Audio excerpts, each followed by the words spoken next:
सडकर्जुनी पंचायत समितीमध्ये जिल्हा परिषदेचे अध्यक्ष या ठिकाणी जेवढे विभाग येतात, कृषी असेल, बांधकाम असेल, जलसंधारण, इतर विभागाचा आढावा घेतलेला आहे। तर या ठिकाणी अध्यक्षामार्फत पूर्ण जिल्ह्याचा आढावा होत आहे। तर सर, काय आढाव्यामध्ये कोणकोणते मुद्दे आले सर? आपण शासनाच्या ज्या काही योजना असतात, मग महाराष्ट्र सरकार असेल किंवा राज्य सरकार असेल, त्या योजना आपल्या सडकर्जुनी तालुक्यातील शेवटच्या घटकापर्यंत पोहोचला पाहिजे हा उद्देश घेऊन आपण सडकर्जुनी पंचायत समिती अंतर्गत या ठिकाणी आढावा लावलेला होता। पंचायत समिती अंतर्गत जेवढे काही विभाग येतात त्या विभागाचे सगळे विभाग प्रमुख यांना बोलवण्यात आलं होतं आणि याच्यामध्ये मुख्यतः देशाचे पंतप्रधान सन्माननीय नरेंद्रभाई मोदी यांची अत्यंत महत्त्वाकांक्षी योजना चालू आहे, पंतप्रधान आवास योजना, आणि टप्पा 2चं सर्वेचं काम या ठिकाणी सुरू आहे। हा सर्वे करणे अत्यंत गरजेचं आहे। ज्यांचा सर्वे होईल त्यालाच आवास योजनेचा लाभ मिळणार आहे। आमचे लाभार्थी आवास योजनेपासून वंचित होते आणि म्हणून हा सर्वे शेवटचा सर्वे असेल कदाचित। याच्यामुळे सर्वेचे सुद्धा 2 प्रकार आहेत। त्याच्यामध्ये आमच्या ग्रामसेवकांच्या माध्यमातून सुद्धा सर्वे होत आहे आणि दुसरा वैयक्तिक स्वतः सुद्धा आपण लाभार्थी सर्वे करू शकतो। परंतु प्रत्येक लाभार्थ्याला मोबाईलचे ज्ञान नाही त्यांच्यामुळे, कारण का ऑनलाईन सर्वे करावं लागतं, म्हणून ग्रामसेवकांनी आपल्या वस्तीतील एकही लाभार्थी सुटू नये, लाभार्थ्यांना लाभ मिळाला पाहिजे आणि प्रत्येकांचा सर्वे झाला पाहिजे, याच्यासाठी महत्त्वाचा विषय घेतण्यात आला होता। अशा पद्धतीच्या सूचना संबंधित विभागांना देण्यात आलेल्या आहेत आणि सडकर्जुनीमधून 15 तारखेपर्यंत जो सर्वे होईल याच्यामध्ये एकही लाभार्थी वंचित राहणार नाही अशा सक्त सूचना दिलेल्या आहेत। सोबतच शाळा आहेत त्या सुद्धा वाचणे गरजेचं आहे आणि त्याच्यामध्ये पटसंख्या सुद्धा वाढली पाहिजे हा एक माणूस ठेवून शिक्षण दिलं आहे। निश्चितपणे त्याच्यामध्ये सुद्धा या ठिकाणी सुधारणा होईल। जल व्यवस्थापनचा विषय अत्यंत महत्त्वाचा आहे। शासनाची गाळमुक्त धरण अशा पद्धतीची योजना आलेली आहे। आमचा हा तलावाचा जिल्हा आहे। ह्या तलावातील काही जे आपले जिल्ह्यातील जे तलाव आहे त्याच्यामध्ये मोठ्या प्रमाणात गाळ साचलेला आहे, तो गाळ बाहेर काढणे आणि तो गाळ पारीवर एखाद्या सामाजिक जागा असेल, एखाद्या ठिकाणी खोलगट भाग असेल त्या ठिकाणी गाळ टाकणे, तो मोफतमध्ये आपण घालणार आहोत। एखाद्या ठिकाणी रस्ता सुद्धा त्याच्या माध्यमातून करता येईल असे महत्त्वाचे विषय घेऊन ही आढावा सभा घेण्यात आलेली होती। सविस्तर विषयावर चर्चा झाली। निश्चितपणे माझ्या माहितीप्रमाणे मला असं वाटतं की या आढावा सभेचा निश्चितपणे फायदा होईल आणि आपल्या भागातील आपल्या सडकर्जुनीतील लाभार्थ्यांना आपल्या निश्चितपणे लाभ मिळेल असं मला वाटतं आणि त्याच्यासाठी आढावा सभा होती। सर, आता मी इथला लोकल आहे, जे कर्मचारी असतात पंचायत समितीचे, लय त्रास आहे आम्हाला, म्हणजे एखादी योजना खिचून आणायची आहे।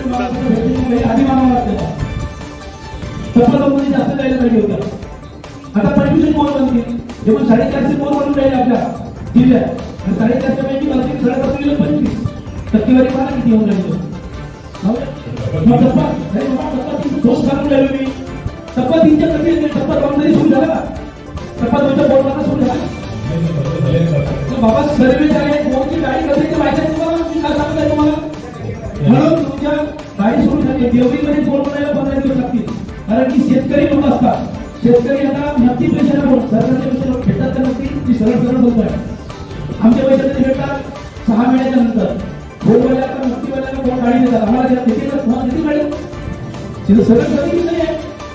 तर नक्की आता शेतकऱ्यांचे बोल लागतात, शेतकऱ्यांचे बोल बंद झाल्यानंतर त्या गाड्या आम्हाला शासकीय लोकांना भेटतात। तुम्ही 6-7 महिन्यात बोल मारायला जाल टप्पा 2चे, टप्पा 2चे किती मारा, टप्पा 3चा काम तुम्ही घेतलाय तर तुमच्या बद्दल होणार नाही, सदस्याला मागणी केली आहे 5-5 बोल काही बरोबर आहे।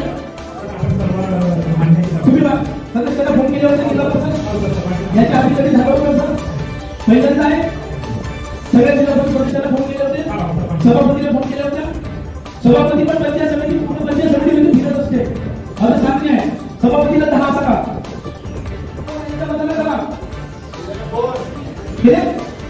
पाहून नाही दिल्या, माझ्या सूचना सक्त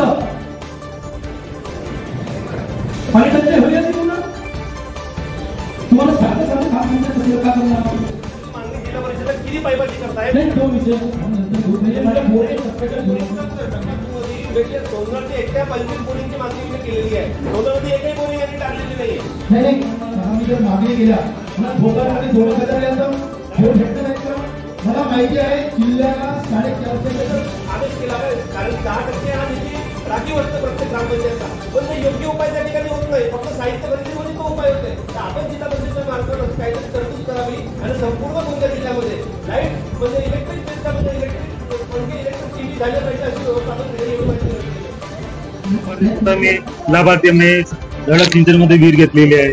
त्याचा मला पता माहित नाही झालंय की माझं फायनल झालं की अर्धवट आहे, घरकुल असेल नाही होती, तर त्याला कसा आळा घालू? आपण हे सगळे विषय घेऊनच या ठिकाणी आढावा सभा लावलेली होती.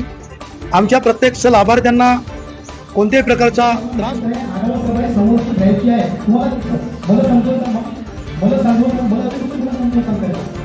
मला फक्त सांगायचं तुमच्याकडे सर्वेचं काम दिलेलं ग्रामसेवक करतील, अधिक वैयक्तिक प्रत्येक लाभार्थी सुद्धा करू शकतात, परंतु मला सुद्धा मोबाईल बरोबर समजत नाही. त्याच्यामुळे याची सुद्धा दक्षता आमच्या कर्मचारी लोकांनी घेतलं पाहिजे. तशा पद्धतीच्या सूचना सुद्धा या ठिकाणी दिलेल्या आहेत. तशा पद्धतीचे निर्देश सुद्धा आपण या ठिकाणी केलेले आहेत. आपल्या लोकांचा जनतेचा फायदा झाला पाहिजे आणि वैयक्तिक छोटे छोटे शासन जे लाभ देत आहे आणि जे गरजू लाभार्थी आहेत, गरजू लाभार्थ्यांनाच तो लाभ मिळाला पाहिजे.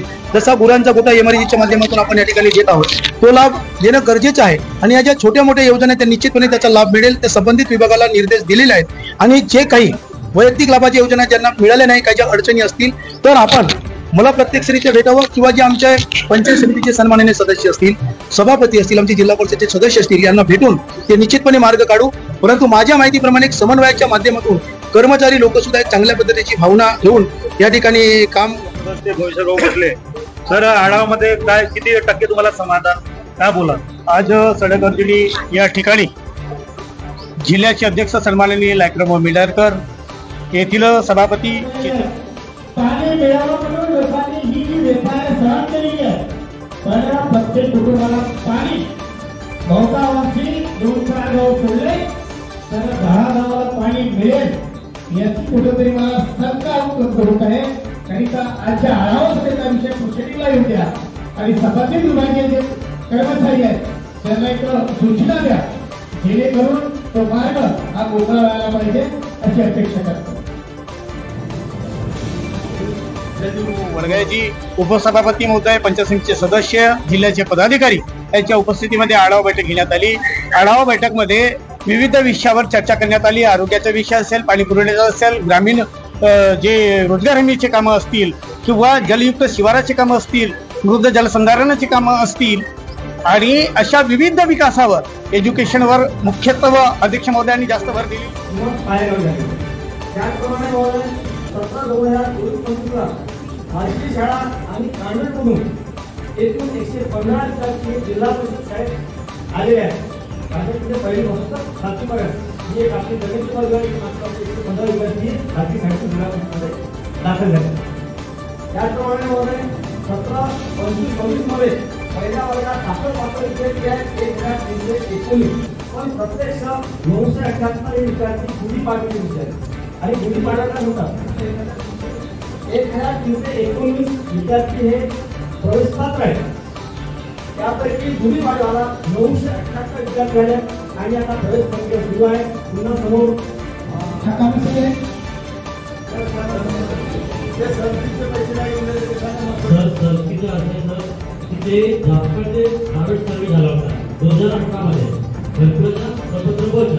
त्याच्यात महाराष्ट्र फिल्टर लावला होता आणि नेमका जॉबकार्ड त्याला त्या लाभार्थ्याला टाकायचा आहे. त्यांनी कोणताही जॉबकार्ड कोणत्याही लाभार्थ्याला टाकायचा. मग आता लाभार्थ्याला पैसे नाही भेटून राहिले तर जबाबदार कोण राहील? ही हाती समजून घेतलं पाहिजे ना. पुष्कळच्या लोकांचे आता लाभार्थ्यांना पैसे नाही मिळाले किंवा येतो पैसे आपण देऊ. त्यात आरोग्याच्या संदर्भात काही विषय मांडण्यात आले. त्या विषयाचं समाधान करण्यासाठी प्रत्येक सदस्यांचा आढावा घेण्यात आला. त्या सदस्यांच्या माध्यमातून जे जनप्रतिनिधी आहेत, जनप्रतिनिधीच्या माध्यमातून अधिकारी, ह्या संयुक्त विद्यमानं सर्व विषयावर ह्या सभेच्या अंती सर्व विषयाला घेऊन मला असं वाटतंय की ह्या सभेचं चांगलं फलित निघेल आणि पदाधिकारी अधिकारी यांच्या सामंजस्याने जे काही तळागाळातील लोक आहेत, गावातील जे शेतमजूर, शेतकरी, जे कष्टकरी लोक आहेत, त्यांच्या योग्य पद्धतीने त्या योजनेचं नियोजन होईल आणि त्या योजनेपासून ते वंचित राहणार नाही अशा पद्धतीची भूमिका जिल्ह्याचे अध्यक्ष सन्माननीय लायक्रम भाऊ भेंडारकर यांनी घेतलेली आहे आणि त्याचं फल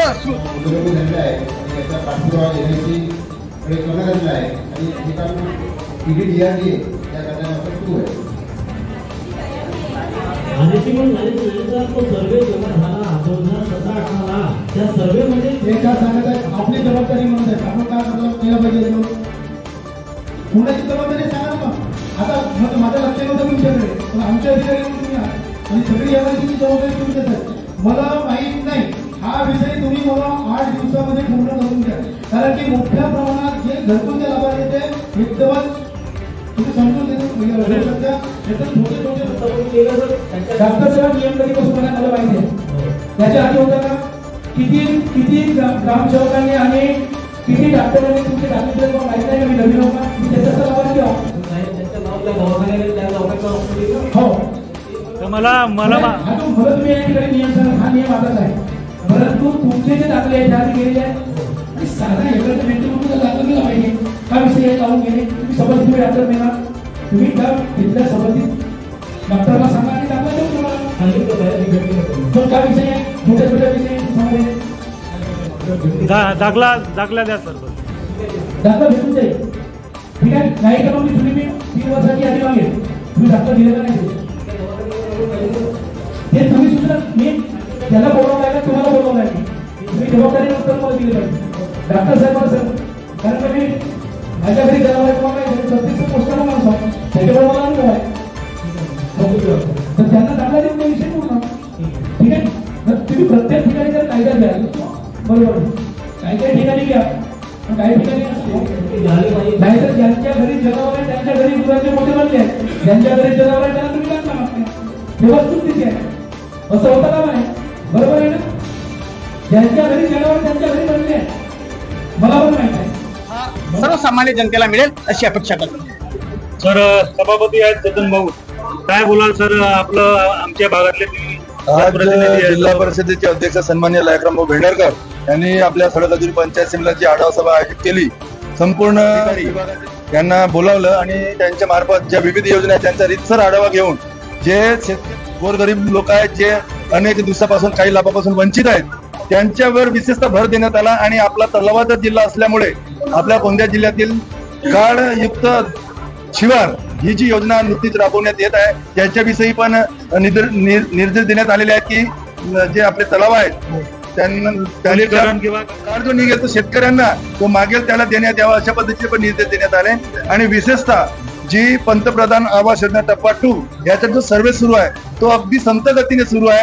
पूर्वी 30 तारीख शेवटची होती, आता 15 मे पर्यंत शेवटची तारीख देण्यात आली, परंतु काही अडचणी निर्माण होत असल्यामुळे त्या पद्धतीत त्यांना निर्देश देण्यात आले. आणि वारंवार त्यांना घरकुल विषयी याच्यासाठी सांगण्यात आले की 2029 पर्यंत संपूर्ण लाभार्थ्यांना घर मिळालं पाहिजे. ह्या उद्देशाने हा सर्वे आहे.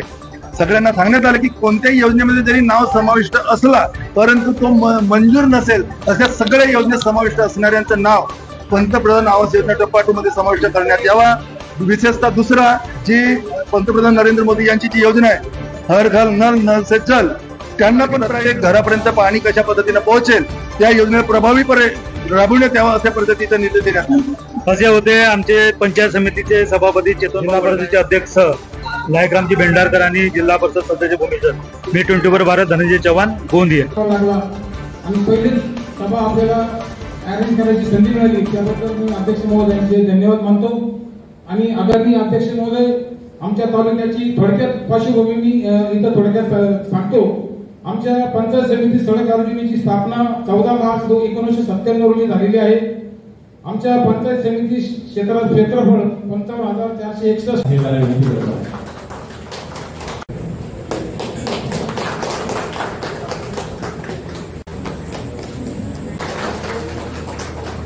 लाइक करें, सब्सक्राइब करें और इस वीडियो को अपने दोस्तों और परिवार के साथ शेयर करें. हमारी टीम आपकी मदद के लिए तैयार है.